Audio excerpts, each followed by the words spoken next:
I have a fork problem. I'm trying to find the perfect fork. This one's too big. This one does not have enough tire clearance.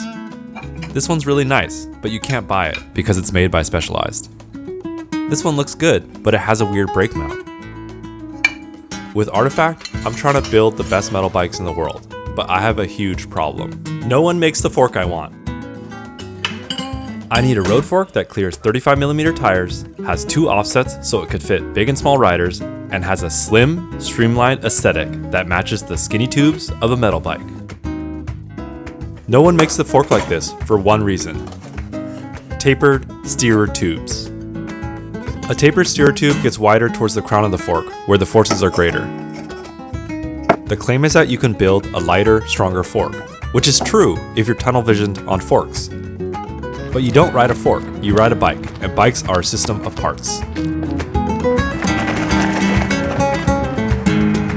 Tapered forks came from road bikes in the 2010s. The design mantra at the time? Bigger, stiffer, faster.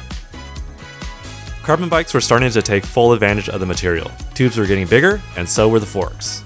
Forks with tapered steerer tubes had become the norm. All aftermarket forks went from straight to tapered. But the problem is, metal bikes have much smaller diameter tubes than carbon fiber. In order to use a tapered steerer tube, you have to use a head tube that is much bigger than the down tube. For titanium, a large head tube is not ideal, but passable. This is my titanium Eterna. Built this for last year's made. Here we use the NV road fork. Let's take a closer look. For this design, I wanted to have a slim head tube and slim aesthetic, and so I went with EC37. And part of that reason is because the only fork that we have available to us is this NV fork, which is tapered. Titanium tubes are generally a lot larger diameter than steel because they're less stiff, and so you need a larger diameter tube to make it stiff enough. 41 millimeters thick. And let's measure the head tube, 40 millimeters thick. The down tube matches the head tube in diameter, and the fork crown is a little bit bulky on even this titanium bike. This is a 32mm tire, and you can see the clearance is quite tight. 30 to 32mm tires are now the norm, and it'd be nice to fit 35s. This fork is okay on a titanium bike, but it's just too bulky for a steel road bike. Ever since I started building bikes, I was never happy with the forks. But no one else seemed to care. Even brands that sell way more bikes than me don't even design their own forks. So maybe I'm just a weirdo. Or maybe it's just not financially viable. Or maybe no one else cares. My thinking changed when we started to do more production projects in Taiwan. It made me realize I need to think bigger. There's so many resources and opportunities out there, you just gotta have the courage to do it. So I got to work. But it won't be easy. I've never designed a carbon product before. There's one major challenge I need to overcome: how to design an aesthetically pleasing fork. Here's the thing, I can design stuff, but not the right kind of stuff. I'm a mechanical engineer, and we use a style of modeling called parametric modeling. You start with a well-defined 2D sketch to create 3D objects. We care a lot more about functionality and strength than aesthetics, and our workflow reflects that. Fork design is a completely different realm: industrial design. The workflow is totally different. Surface modeling. Surface modeling uses combinations of surfaces and control splines to create organic 3D shapes.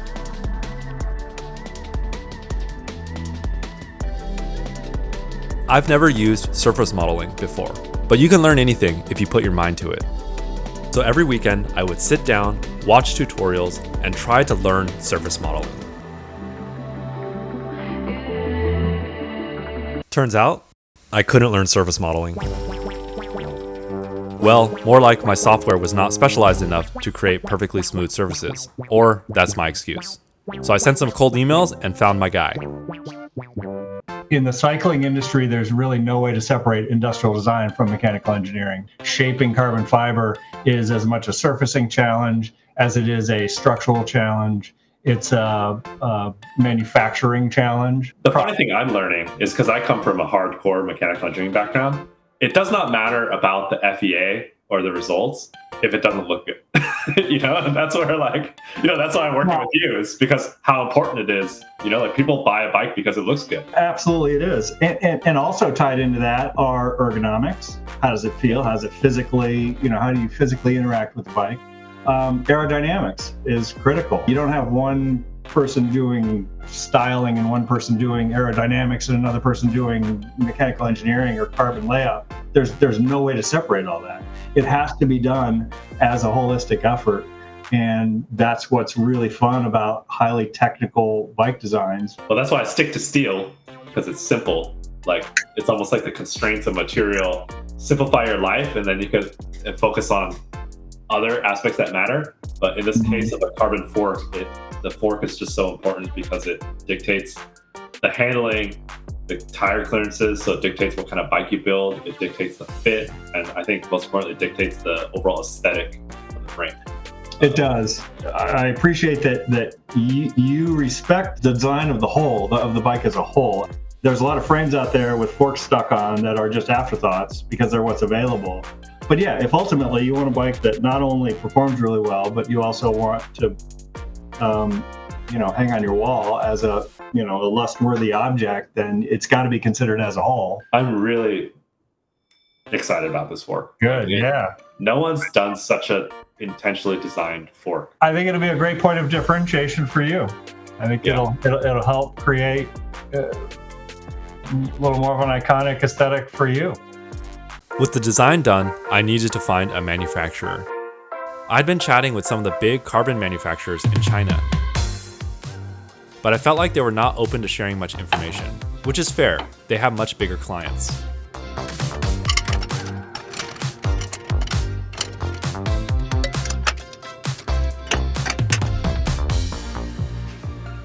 This April, I was goofing off at Sea Otter and spotted a custom carbon fork cut in half at a boutique wheel brand from China. Most brands only show painted forks to hide imperfections. These forks were raw and the quality was really impressive. After chatting about their process, their latex bladder molding, their company culture, and hanging out in San Francisco, I was impressed. A few months, meetings, and several $1,000s later, we cut some molds. Check this out. This fork cost me $15,000. This is the Artifact something fork. I don't have a name for it. Here's the new Artifact fork next to the NV Road fork. Pretty big difference side by side. When you take a look at the side profile, it's a much bigger difference.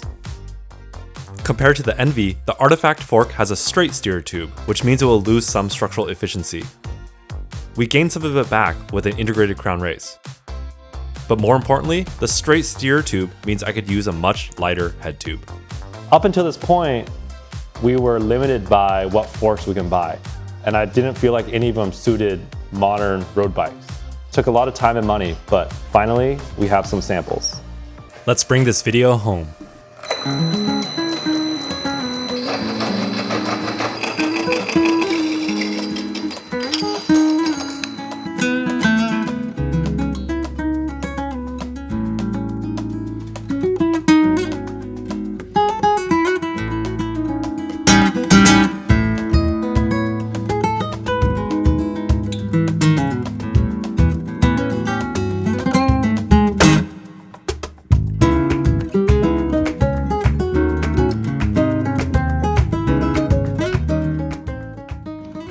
So here it is, the final product.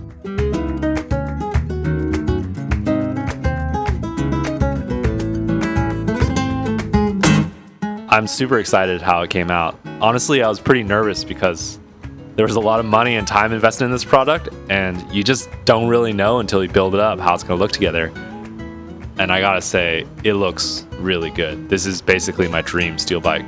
This fork crown, I spent a lot of time with Bill, the designer, to shape this booty. And this little divot right here and how it transitions from thick to thin, I think was one of the key elements of this design and why it looks so good.